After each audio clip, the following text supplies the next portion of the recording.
Clara had sewn that wedding dress through sleepless nights, with wounded fingers and one hope left: to pay for a doctor for her sick grandmother. But when she stepped into the mansion carrying the dress wrapped in white cloth, the room went silent. Crystal glasses, fresh flowers, and wealthy eyes turned toward her, as if a poor seamstress had entered a place where she did not belong. Clara held the dress tighter, unaware that this humiliation would one day stop the wedding. Doña Bernarda ordered the dress opened on the long table. She touched the lace with two cold fingers, lifted a sleeve, and frowned as if searching for defects that were never there. Then, without raising her voice, she said it did not look worth the price they had agreed on.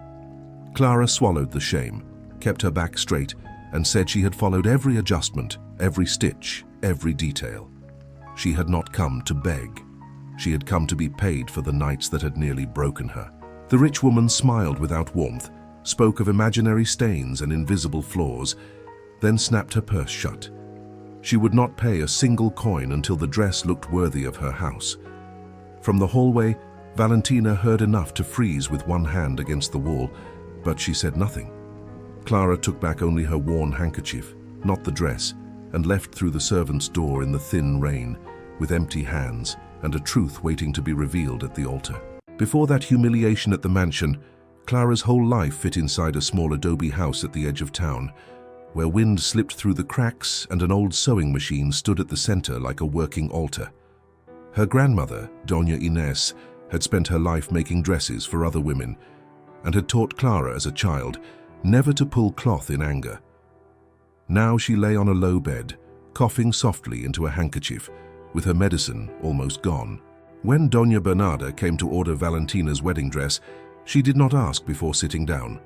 She looked at the poor walls, the crooked lamp, and Clara's rough hands, then said she would pay well if the result did not embarrass her family.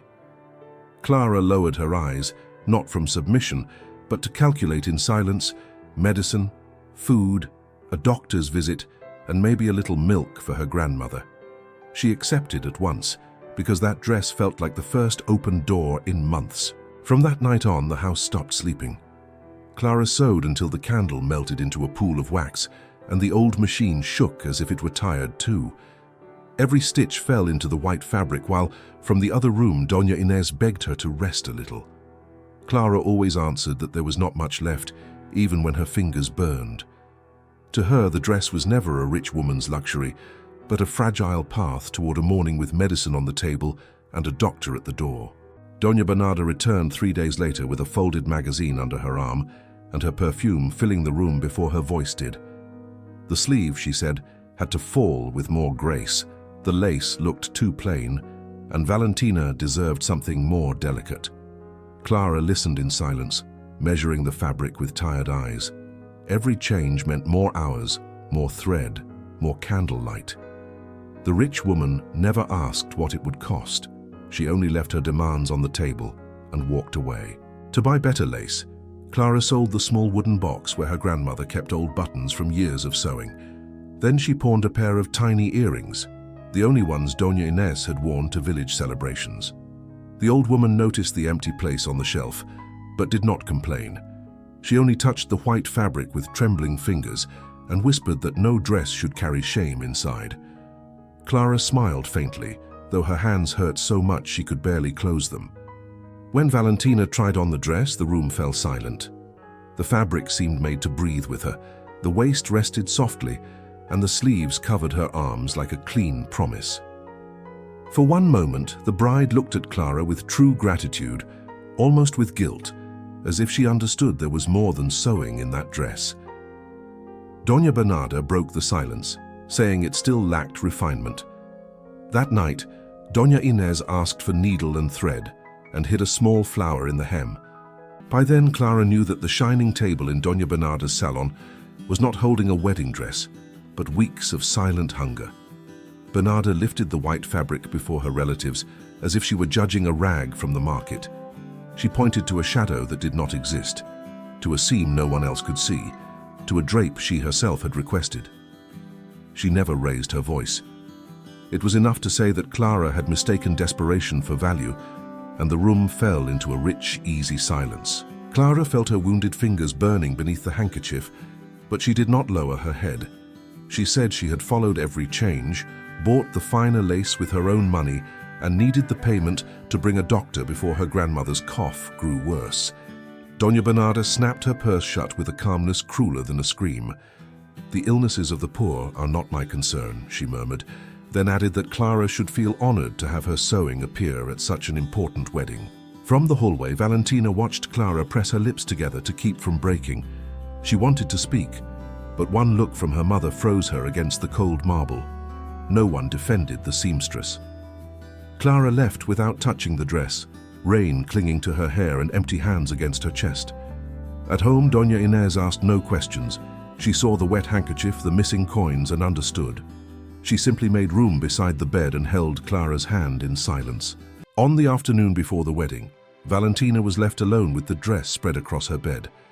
The room smelled of fresh flowers and starch, yet all she could feel was the weight pressing against her chest. When she tried it on, the skirt brushed the floor with perfect grace. But as she lifted the hem to keep from stepping on it, she noticed a tiny hand-stitched flower hidden inside, sewn with a simple thread that looked painfully out of place in such a wealthy house. She touched the flower with her fingertips and called Ramona, the oldest maid, asking who had sewn something so secret into the dress. Ramona glanced toward the door before answering. The flower, she whispered, had not been Clara's work, but Doña Inés's, her sick grandmother, who had stitched those final threads while sitting up in bed. Then Ramona quietly revealed the rest. Clara had worked through the nights, sold things from her home for lace, and left the mansion in the rain unpaid. Valentina could not look at herself in the mirror the same way again. That night, she wrapped herself in a dark shawl and walked to Clara's little house without a carriage or warning. Through the window, she saw the silent machine, empty medicine bottles on the table, and Clara wetting a cloth for Doña Inés's fevered forehead. She did not go in. She stayed there under the wind, knowing that the next day she would not wear a white dress alone, but the silence she had allowed. The church was full before noon. Doña Bernarda moved between the pews with a measured smile, fixing flowers, greeting important names, and making sure everything looked perfect. Outside, Clara stood near a side door in her simple dress, damp from the mist, hiding her hands. She had not come to claim anything. She only wanted to watch from far away as the fabric that had taken so many nights entered a place where she herself had never been welcome. When Valentina appeared at the entrance, the whispers died. The white dress fell around her with a beauty that made everyone hold their breath, but her eyes did not go to the altar. They searched the back of the church until they found Clara standing in the shadow of a column.